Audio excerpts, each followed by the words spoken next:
Well, all right now, everybody, we're back at the tree service here, and I'm still working on this pile of logs. It has not disappeared yet, so we're still going on it, and it looks like what's next is some walnut and maple today. So I'm going to go ahead now and get my little picaroon there and try to roll these things around and get them positioned to where I can buck them up. Some of them are kind of down in the dirt and they're blocked. That last log on the end there is really rotten. That whole piece of crap right there is just a rotten piece of junk, and it's kind of blocking my way for that next log there. That's a walnut log, I think. Yeah, that's a walnut log down there, and can't really get my saw down there to it. So I'm gonna have to figure out how to get that thing out of there, and I'm just gonna kind of start working around in this area. So let me get my little picaroon and see if I can't roll that other one down where I can get at it.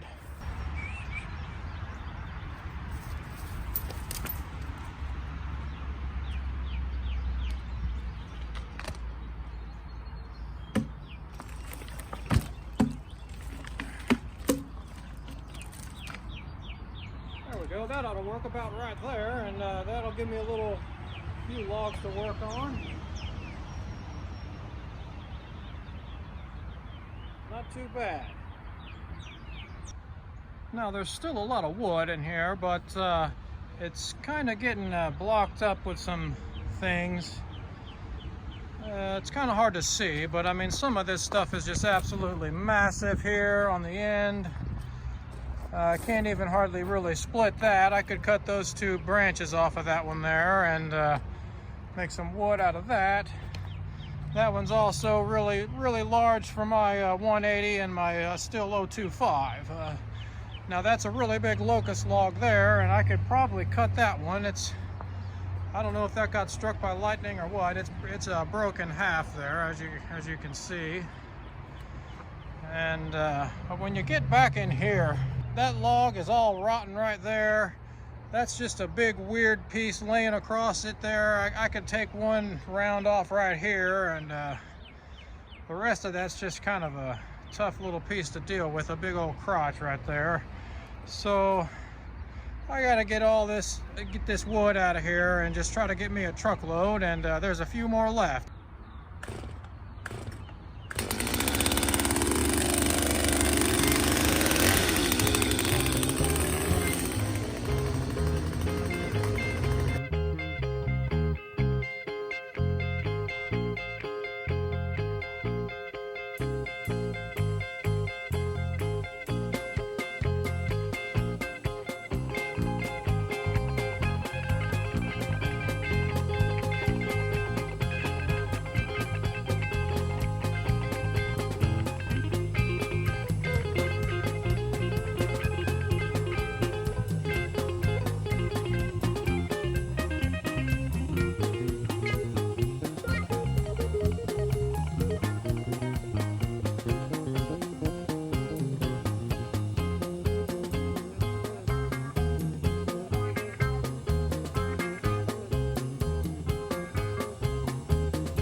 Well, okay, that's what that buckernut's going to consist of. I'm going to continue with that, and I'll check in here in a little bit. I got a nice sharp chain on my chainsaw there, and everything's cutting really good. So let me get at it here, and I'll be back with you guys here shortly. Thanks for watching. Don't forget to like and subscribe.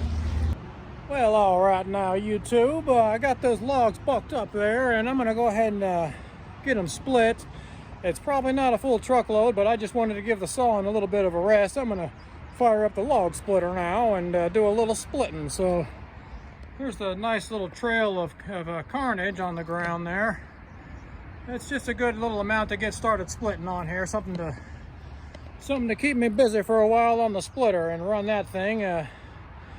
So I'm gonna get this stuff split up. I'll show you a little bit of footage now. I am using my most efficient system today. So I'll show a little bit of splitting too in this video, and probably put it on high speed, but it's just it's good to see some of the action. I can't just talk all the time, and I can't just split wood all the time. So we'll put a little bit of this in here on high speed most likely, and right into the truck off the splitter. I really like that tailgate. That's a nice table around there to set your wood on. It's very nice, a very good system, real efficient.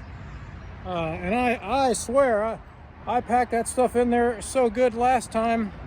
I think I got 2 ricks of wood in there. It was really close. I mean, I got them on an 8-foot pallet, and I got 2 rows stacked up over my head in a big pyramid. I mean, I'm reaching up 8 feet tall to get to the top of it. So there's 2 of those rows, and I had a little bit of a pile on the next pile over. So I think I fit 2 ricks in that thing last time. I really packed it in heavy. I mean, I drove home slow, but it was stacked in rows tight and very neat, and it was heaping mounted up over the top. So you can fit a lot of wood. I'm going to get going on this. I don't want to be out here all day.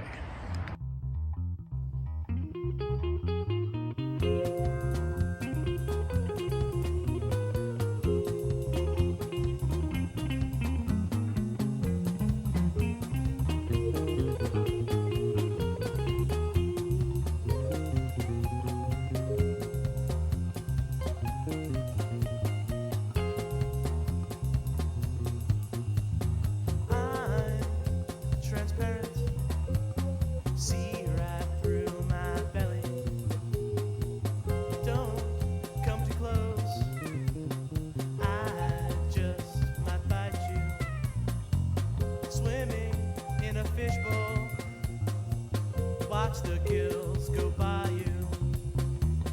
Plastic castle in the distance. Mirrors of glass surround you.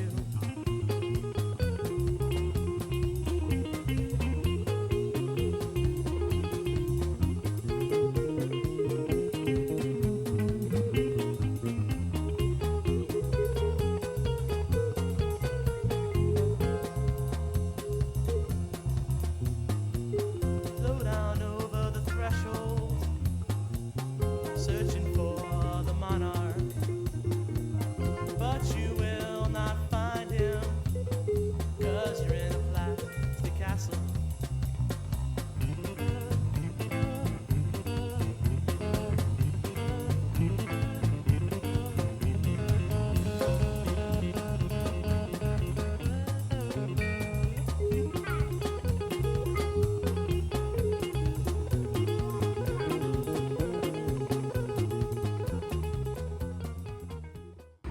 All right, now I just want to show you guys. Now you can see what's in there behind me, and I could put more in there. It would be even more of a dramatic example, but that's what that wood looks like when it's just piled up in there, when you just throw it in there and you don't really care how it's stacked.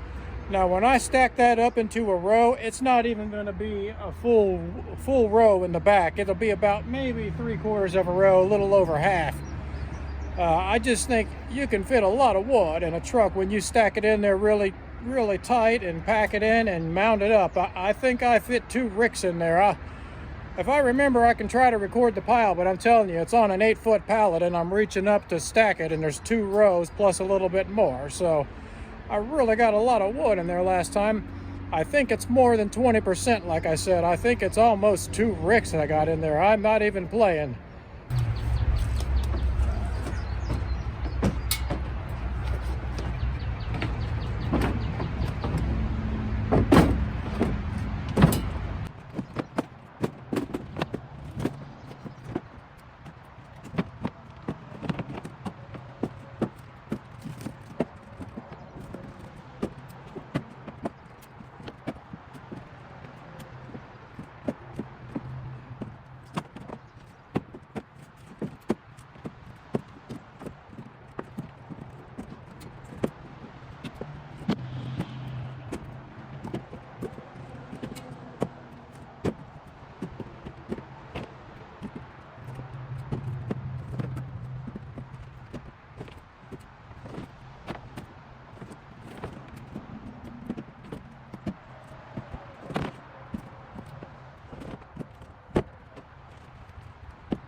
Okay, so you saw me stack that. Now there's that wood.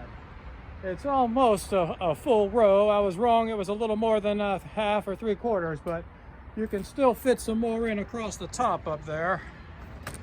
There's still more room. I can fill all that in.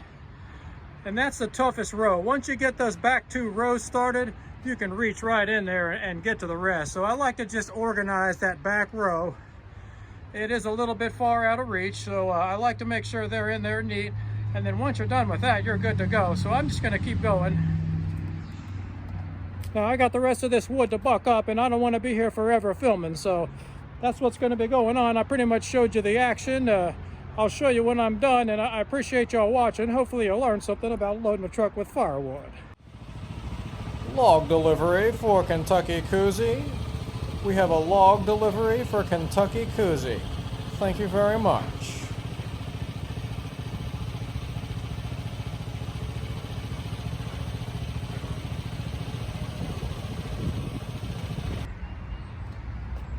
Now there's these ash logs. I keep cutting the pile down and they keep making it bigger. So I got quite a bit of work ahead of me if I'm going to keep up with these guys, but that's not really my goal. I'm just saying it's quite a bit of wood out here.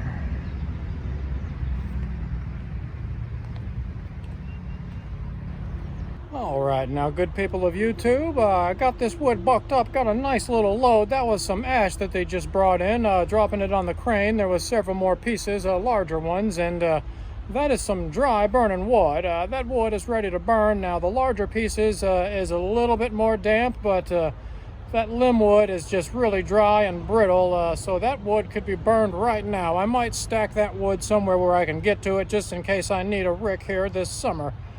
We'll see what happens. It's a little difficult when I'm stacking because sometimes it's dark, but we'll see. I'll try to organize that. But here's my load. I'm just going to call it a load at that. It's pretty well in there, packed up, loaded in good. And you can see this is all that ash I got. The rest is walnut, maple, and locust. I don't know, about equal quantities of each probably. Walnut, maple, locust, and some ash wood. So thanks for stopping by today now, and I'll check you guys out later. Come back and see me next time.